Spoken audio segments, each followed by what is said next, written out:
Political science at home में आपका स्वागत है। आज हम इस विषय के अंतर्गत एक महत्वपूर्ण तत्व देख रहे हैं, राष्ट्रवाद। राष्ट्रवाद को समझने के लिए हम 3 बिंदुओं पर बात करेंगे। पहला, राष्ट्रवाद क्या है। इससे अगली कड़ी में हम देखेंगे राष्ट्रवाद क्या नहीं है।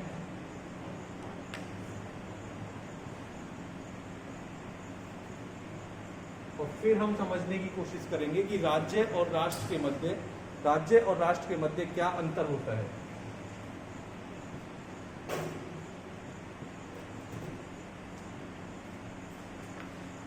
सबसे पहले समझे राष्ट्रवाद क्या है। राष्ट्रवाद अपने स्वरूप में राजनीति विज्ञान के अध्ययन की दृष्टि से एक आधुनिक अवधारणा है।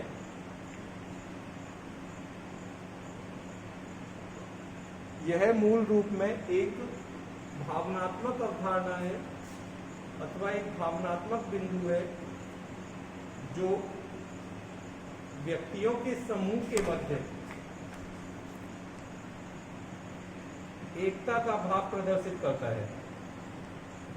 अर्थात राष्ट्रवाद एक ऐसा बिंदु है, राष्ट्रवाद एक ऐसा भाव है जो यह स्पष्ट करता है कि लोगों का एक निश्चित समूह किसी एक साझा बिंदु पर, किसी एक साझा महत्व के मुद्दे पर एकता आपस में प्रदर्शित कर रहा है। यह एक परस्पर सहमति का भाव है और राष्ट्रवाद के अंतर्गत ऐसी सहमति किसी साझा इतिहास, एक साझी विरासत, एक साझी संस्कृति, एक साझे धर्म या जनजातीयता किसी भी आधार पर निर्मित हो सकती है। इस सबके बाद यदि हम राष्ट्रवाद को सामान्य रूप में समझें तो राष्ट्रवाद लोगों के मध्य एकता का बिंदु है। एक शब्द में यदि कहा जाए तो राष्ट्रवाद एकता का आधार है। और इस एकता का आधार कोई भाषा भी हो सकती है, कोई निश्चित धर्म हो सकता है, कोई निश्चित जनजातीयता हो सकती है। राष्ट्रवाद क्या नहीं है। हम आगे यदि बढ़ें तो राष्ट्रवाद क्या नहीं है। राष्ट्रवाद कोई एक भौगोलिक सीमा तक सीमित अवधारणा नहीं है।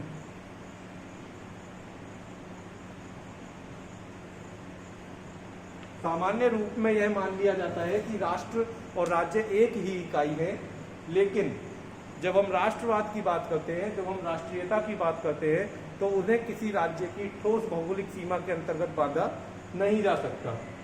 राष्ट्रवाद एक नकारात्मक अवधारणा नहीं है और साथ ही साथ राष्ट्रवाद का होना या राष्ट्रीयता का होना किसी अन्य राष्ट्रीयता के प्रति शत्रुता का भाव कतई भी नहीं है। यदि हम राष्ट्रवाद को समझ चुके हैं, हम राष्ट्रवाद के मूल तत्व को जान चुके हैं, तो हमें यह जानना महत्वपूर्ण है कि राज्य और राष्ट्र में क्या अंतर माना जाना चाहिए। क्या दोनों एक ही इकाई हैं या दोनों अलग अलग रूप में पढ़े और समझे जाने चाहिए। जब हम राज्य की चर्चा करते हैं तो राज्य एक संप्रभु इकाई है, अर्थात राज्य अपने निर्णयों में सर्वोच्च शक्तिशाली है, जबकि राष्ट्र के पास संप्रभुता का तत्व नहीं होता।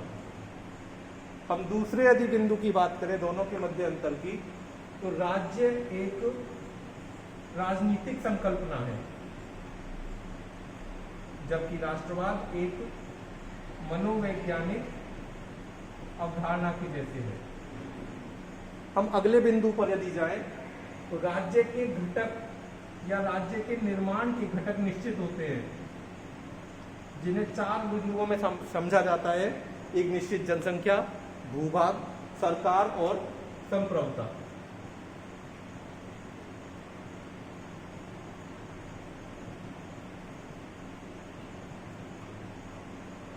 जबकि किसी भी राष्ट्रीयता के निर्माण में इनमें से कोई भी अन्य घटक भी, इनके अतिरिक्त भी कोई अन्य घटक भी शामिल हो सकते हैं।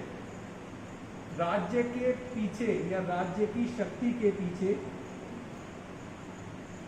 बल एक महत्वपूर्ण तत्व है और इस बल के आधार पर ही राज्य अपने कानूनों का या नियमों का पालन करा लेता है, जबकि राष्ट्र के अंतर्गत लोगों के मध्य एकता का भाव महत्वपूर्ण हो जाता है।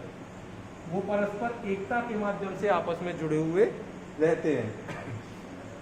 एक यदि बड़े अंतर पर हम जाएं तो एक राज्य के अंतर्गत एक से अधिक राष्ट्रीयताएं भी हो सकती हैं।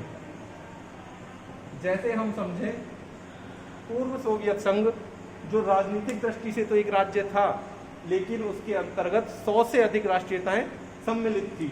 दूसरी ओर राष्ट्र की राष्ट्रीयता भी किसी राज्य की सीमा तक सीमित नहीं रहती।